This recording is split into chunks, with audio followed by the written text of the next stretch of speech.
तो आज हम कंपोनेंट्स ऑफ फूड के बारे में जानेंगे। तो चलिए शुरू करते हैं। तो सबसे पहले फूड होता क्या है? तो ये खाने के पदार्थ होते हैं जो कि हमें एनर्जी प्रोवाइड करते हैं और जो टिश्यू होते हैं हमारे उनको रिपेयर करने का काम करते हैं और नए टिश्यू को बिल्ड करने का काम करते हैं। अब कंपोनेंट्स क्या क्या होते हैं फूड के? तो ये carbohydrate, protein, fats, water, fibre, vitamins और मिनरल्स होते हैं। अब इनको हम फूड को क्लासीफाई 3 कैटेगरी में कर सकते हैं। जैसे कि एनर्जी गिविंग फूड क्या क्या होते हैं, वो कार्बोहाइड्रेट और फैट रहते हैं। इसके बाद बॉडी बिल्डिंग फूड कौन सा होता है, वो प्रोटीन रहता है। फिर प्रोटेक्टिव प्रोटेक्टिव फूड कौन कौन सा होता है, जिसमें हम विटामिन और मिनरल को पढ़ते हैं। अब हम जानते हैं कार्बोहाइड्रेट रिच फूड कौन कौन से होते हैं, जैसे कि चावल, ब्रेड, चपातीस, पोटैटोज, बनानास। अब हम जानते हैं कार्बोहाइड्रेट के बारे में।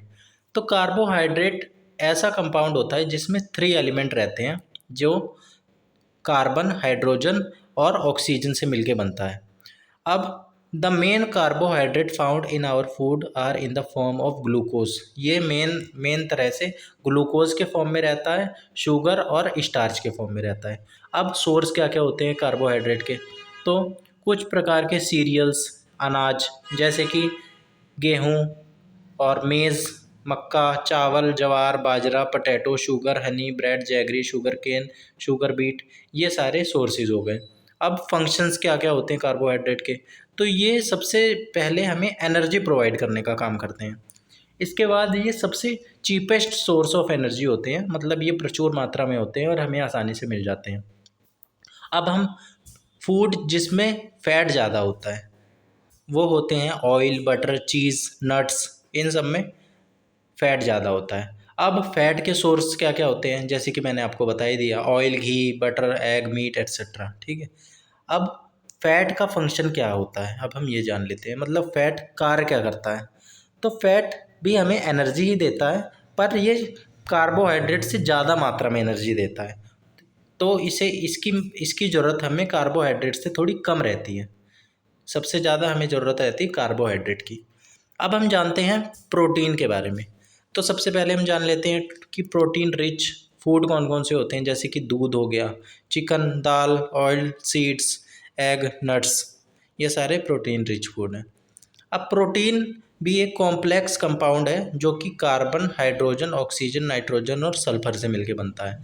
अब सोर्सेज क्या क्या होते हैं प्रोटीन के, जैसे कि सीरियल्स, कुछ कुछ प्रकार के अनाज, जैसे कि गेहूँ, ग्राउंड नट्स और beans, pulses, figs, fish, eggs, meat, milk, cheese etcetera. ठीक है, ये सारे सोर्स हो गए।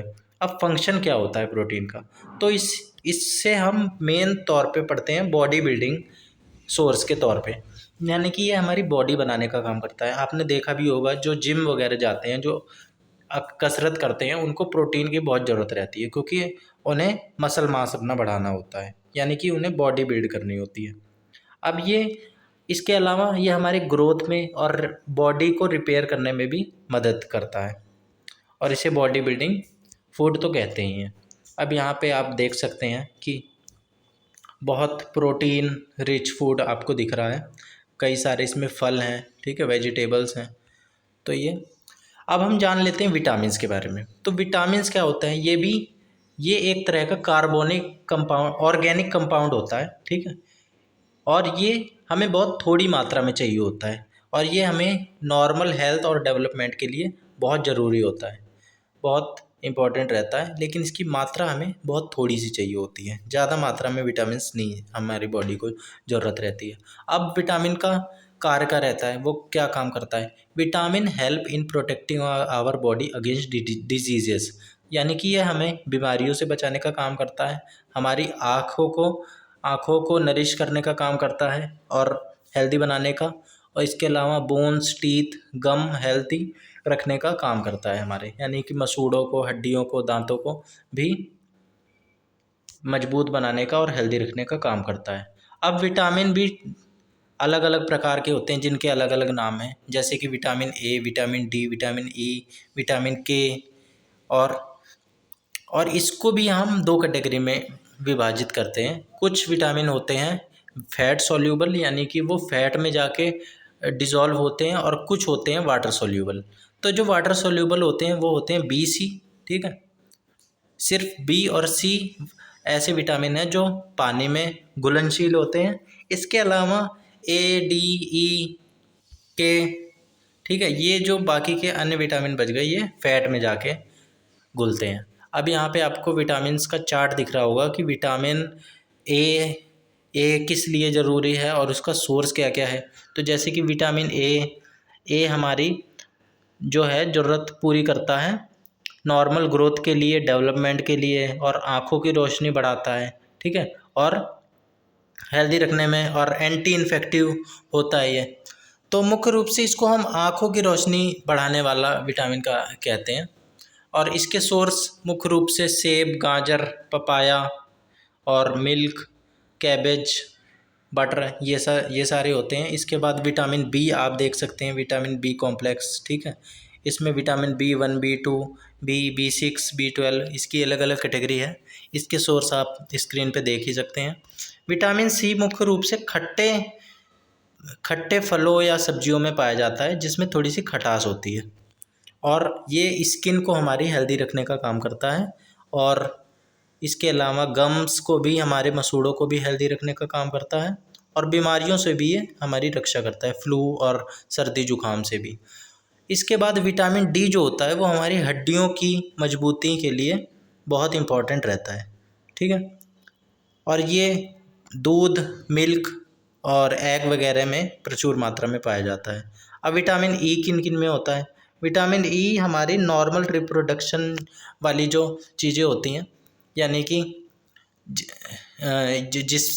जिसके माध्यम से रिप्रोडक्शन की क्रिया होती है, उसके डेवलपमेंट में ये सहायक होता है। अब इसके सोर्स क्या क्या होते हैं? एग, ग्रीन वेजिटेबल्स, बनाना, बीन्स, एग्स, ये सारे होते हैं विटामिन ई के।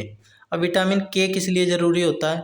ये स्किन के लिए, लीवर फंक्शनिंग के लिए, और नॉर्मल ब्लड सर्कुलेशन के लिए, ठीक है, ब्लड क्लॉटिंग के लिए ये ज़रूरी रहता है। इसके source tomato, soybean, spinach, meat, ये सारे सोर्स हो गए।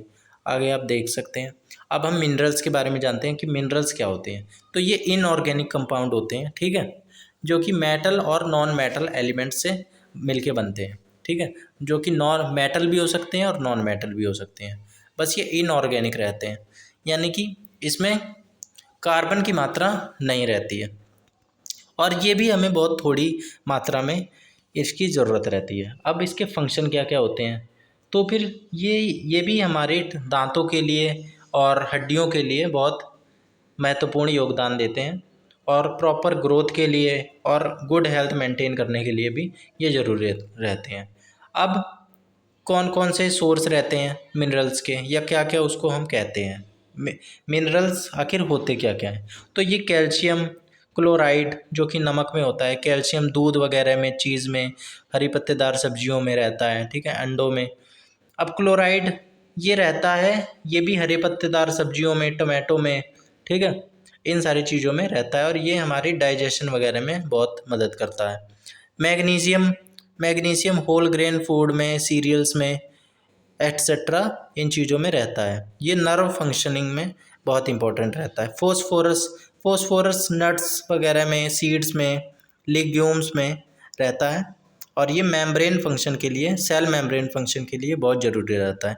इसके अलावा पोटेशियम ये केलों में और आलू में, लेग्यूम्स में बहुत प्रचुर मात्रा में रहता है, और ये कार्डियक हेल्थ और ब्लड प्रेशर के लिए मेंटेन करने के लिए ज़रूर रहता है। और सोडियम आप जानते हैं ये नमक में रहता है, और ये थायराइड वगैरह में कंट्रोल करने में मदद करता है। अब हम फाइबर के बारे में जानते हैं कि फाइबर क्या क्या होता है और फाइबर क्यों महत्वपूर्ण है। तो इसको हम रफेज बोलते हैं। Roughage is also called dietary fibre. Fibre बोलते हैं इसे हम, और रफेज भी बोलते हैं। They consist of indigestible plant carbohydrates called cellulose present in plant. तो ये सेल्यूलोज होता है जो कि प्लांट्स में मौजूद रहता है। अब रफेज का सोर्स क्या क्या रहता है? तो जैसे कि salad, vegetable, fresh fruits, whole grains and pulses, beans etcetera. अब इसका फंक्शन ये क्यों ज़रूरी, ये क्या कार्य करता है रफेज आखिर? तो ये जो हमारा डाइजेशन वगैरह होता है इसमें मदद करता है, और जो खानों में खानों में ये जो मैंने आपको सोर्स बताए उसमें ये मौजूद रहता है। और roughage does not provide to our body. अगर हम रफेज ना खाएं तो फिर हमारे डाइजेशन वगैरह में दिक्कत हो जाएगी और हमारे शरीर में ये ऑटोमेटिक तो बनता नहीं है, तो हमें एक्सटर्नल सोर्सेज से ही लेना रहता है। और ये मैंने आपको बता ही दिया कि ये डाइजेशन वगैरह में बहुत, और पेट में दिक्कत हो जाती है, कॉन्स्टिपेशन हो जाता है, उससे भी हमें बचाने में मदद करता है रफेज। अब इसके सोर्स वेजिटेबल्स, फ्रूट, फाइबर, ये मैंने आपको बता दिया, सीरियल्स। और ये हमें ज़रूरी क्यों हैं? ये डाइजेस्टिव सिस्टम को मेन रूप से स्मूथली रन के लिए ज़रूरी होते हैं। अब अंत में हम वाटर के बारे में जान लेते हैं, क्योंकि हमारी बॉडी 70%, ये आपने सुना होगा, वाटर से ही बनी हुई है। यानी कि वाटर कंपोनेंट जो है हमारी बॉडी में सबसे ज़्यादा है, इसलिए ये बहुत ज़रूरी हो जाता है। तो वाटर भी बहुत ज़रूरी कंपोनेंट है हमारे शरीर के लिए, क्योंकि हमारी जो मैक्सिमम पार्ट है बॉडी का वो वाटर से ही बना हुआ है। और ये प्रॉपर न्यूट्रिएंट्स जो हमने लिए हैं उसको एब्जॉर्ब करने का काम करता है खानों वगैरह से, ठीक है। इसके बाद ये मोस्ट इसेंशियल लाइफ प्रोसेस और बॉडी फंक्शन। तो ये लाइफ प्रोसेस में ये बहुत इम्पोर्टेंट रहता है और प्रॉपर बॉडी फंक्शनिंग में भी बहुत ज़रूरी रहता है ये। और ये हमें it also helps in throwing out some waste from body as urine and sweat. तो ये यूरिन और स्वेट के माध्यम से हमारे शरीर से जो टॉक्सिन्स वगैरह होते हैं उनको रिमूव करने का काम करता है। अब सोर्स आपको वाटर का पता ही है, सिंपल वाटर पी लो, पानी पी लो। इसके अलावा दूध, कोई भी तरल पदार्थ जैसे कि दूध, चाय, फल फ्रूट, कोल्ड ड्रिंक, ये सारे होते हैं वाटर के सोर्स। ये आप यहाँ पे चित्रों के माध्यम से भी देख सकते हैं। कुकुम्बर, खीरे, जिसमें भी बहुत वाटर कंटेंट ज़्यादा हो, वो सारे वाटर के सोर्स हुए। तो आज की क्लास में इतना ही था। आज हमने कंपोनेंट ऑफ फूड के बारे में जाना और वो हमारे लिए क्यों महत्वपूर्ण है, इन चीज़ों के बारे में भी जाना। तो मिलते हैं आगे। Thank you.